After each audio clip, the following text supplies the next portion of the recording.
Welcome two commerce teaching channel. ഇന്ന് നമുക്ക് പഠിക്കേണ്ടത് നോട്ട് ഫോർ പ്രോഫിറ്റ് ഓർഗനൈസേഷൻസ് എന്ന ടോപ്പിക്കാണ്. നോട്ട് ഫോർ പ്രോഫിറ്റ് ഓർഗനൈസേഷൻസിനെ നമുക്ക് സിമ്പിളായിട്ട് നോൺ പ്രോഫിറ്റ് ഓർഗനൈസേഷൻസ് എന്നും പറയാം. What is the meaning and definition of not for profit organisations? എന്താണ് നോട്ട് ഫോർ പ്രോഫിറ്റ് ഓർഗനൈസേഷൻസിൻ്റെ മീനിങ്ങും ഡെഫിനിഷനും? ഫസ്റ്റ് നമുക്ക് മീനിങ് നോക്കാം. They are the organizations established for the purpose of rendering service and are not expected to earn profit. അപ്പോൾ ഏത് organisations ആണോ service render ചെയ്യാൻ വേണ്ടി അല്ലെങ്കിൽ സേവനം നൽകാൻ വേണ്ടിയിട്ട് എസ്റ്റാബ്ലിഷ് ചെയ്തിരിക്കുന്നത്, അത്തരം ഓർഗനൈസേഷൻസിനെ നമുക്ക് നോട്ട് ഫോർ പ്രോഫിറ്റ് ഓർഗനൈസേഷൻ എന്ന് പറയാം. They are not expected to earn profit.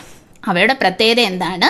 അത് പ്രോഫിറ്റ് എക്സ്പെക്റ്റ് ചെയ്യുന്നേ ഇല്ല, അല്ലെങ്കിൽ പ്രോഫിറ്റ് ഏൺ ചെയ്യാൻ വേണ്ടിയിട്ടല്ല അത് ഫോം ചെയ്തിരിക്കുന്നത്. But are organised mainly for social, educational, religious or charitable purposes. അവ പ്രധാനമായിട്ടും ഫോം ചെയ്തിരിക്കുന്നത് എന്തൊക്കെ പർപ്പസസിന് വേണ്ടിയിട്ടാണ്? Social, educational, religious or charitable purposes. ഇത്രയും പർപ്പസസിന് വേണ്ടിയിട്ടാണ് നോൺ പ്രോഫിറ്റ് ഓർഗനൈസേഷൻസ് ഫോം ചെയ്തിരിക്കുന്നത്. Next definition. A not for profit organisation is defined as an entity which does not usually involve in any trading activity.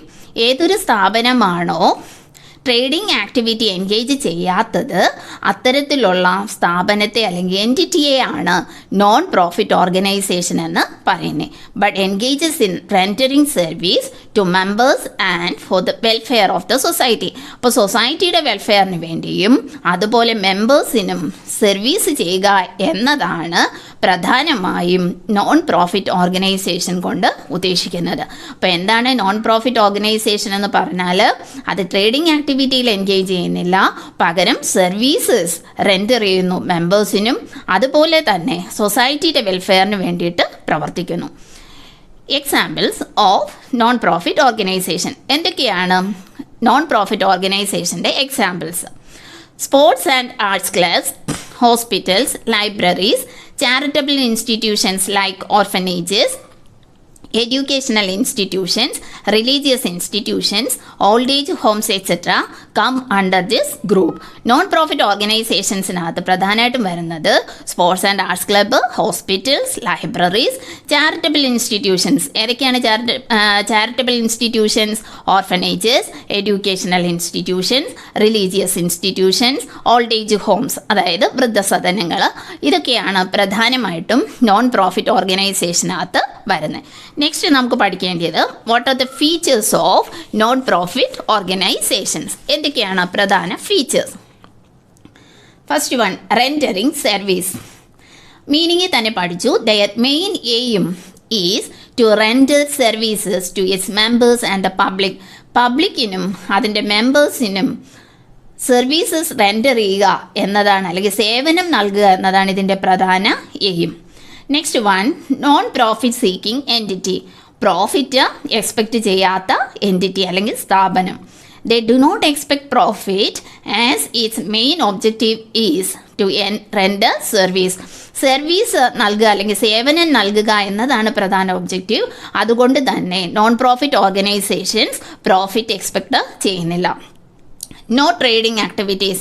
They are normally not expected to conduct any trading activities. അപ്പോൾ trading activities എന്ന് പറഞ്ഞാൽ buying and selling of goods and services to earn profit. Profit earn ചെയ്യാൻ വേണ്ടിയിട്ട് വിൽക്കുകയോ വാങ്ങുകയോ ഒക്കെ ചെയ്യുന്നതിനെയാണ് trading activities എന്ന് പറയുന്നത്. അപ്പോൾ ലാഭം നോൺ പ്രോഫിറ്റ് ഓർഗനൈസേഷൻസ് എക്സ്പെക്റ്റ് ചെയ്യാത്തത് കൊണ്ട് തന്നെ അത് ട്രേഡിംഗ് ആക്ടിവിറ്റീസ് കണ്ടക്ട് ചെയ്യുന്നും ഇല്ല. Next feature, no credit transactions. ഇപ്പോൾ ക്യാഷ് ട്രാൻസാക്ഷൻസും ഉണ്ട്, ക്രെഡിറ്റ് ട്രാൻസാക്ഷൻസും ഉണ്ട്. അപ്പോൾ ക്യാഷ് ട്രാൻസാക്ഷൻസിന് മാത്രമേ ഇമ്പോർട്ടൻസ് കൊടുക്കുന്നുള്ളൂ non profit organisations. Credit transactions ഏത് തരത്തിലും അലൗ ചെയ്യുന്നില്ല non profit organisations. Usually credit transactions are not made by not for profit organisations. ഇപ്പോൾ not for profit organisations credit transactions made ചെയ്യുന്നില്ല, അല്ലെങ്കിൽ അത് അലൗ ചെയ്യുന്നില്ല. Next feature maintenance of cash book. Usually, they keep only a cash book to record the daily transactions. ദൈനംദിന transactions അല്ലെങ്കിൽ ദിവസം പ്രതിയുള്ള transactions record ചെയ്യാൻ വേണ്ടിയിട്ട് ക്യാഷ് ബുക്ക് മാത്രമേ കീപ്പ് ചെയ്യുന്നുള്ളൂ non profit organisations. Next feature is preparation of receipts and payment account. At the end of the accounting year, the items in the cash book are classified and grouped, and the total of the grouped items are brought in a receipts and payments account in a summarized form. Accounting ഇയറിൻ്റെ അവസാനം cash ബുക്കിലെ ഐറ്റംസിനെ തരം തിരിച്ച്, അതായത് classify ചെയ്ത് group ചെയ്തിട്ട് ആ grouped ഐറ്റംസിൻ്റെ ടോട്ടലിനെ ഏത് അക്കൗണ്ടിലോട്ട് കൊണ്ടുപോകുന്നു? റെസീപ്റ്റ്സ് ആൻഡ് പേയ്മെൻറ്റ്സ് അക്കൗണ്ടിലോട്ട്. Next feature preparation of income and expenditure account.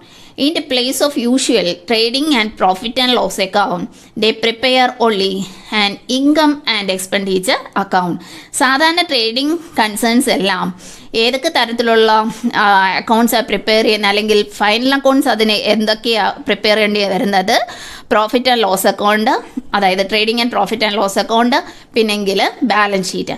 പക്ഷേ നോൺ പ്രോഫിറ്റ് ഓർഗനൈസേഷൻസ് പ്രിപ്പയർ ചെയ്യുന്നത് ഇൻകം ആൻഡ് എക്സ്പെൻഡിച്ചർ അക്കൗണ്ടാണ്. അപ്പോൾ ട്രേഡിംഗ് ആൻഡ് P&L അക്കൗണ്ടിന് പകരം നോൺ പ്രോഫിറ്റ് ഓർഗനൈസേഷൻസ് പ്രിപ്പയർ ചെയ്യുന്നത് ഇൻകം ആൻഡ് എക്സ്പെൻഡിച്ചർ അക്കൗണ്ടാണ്. Last feature is presence of capital fund.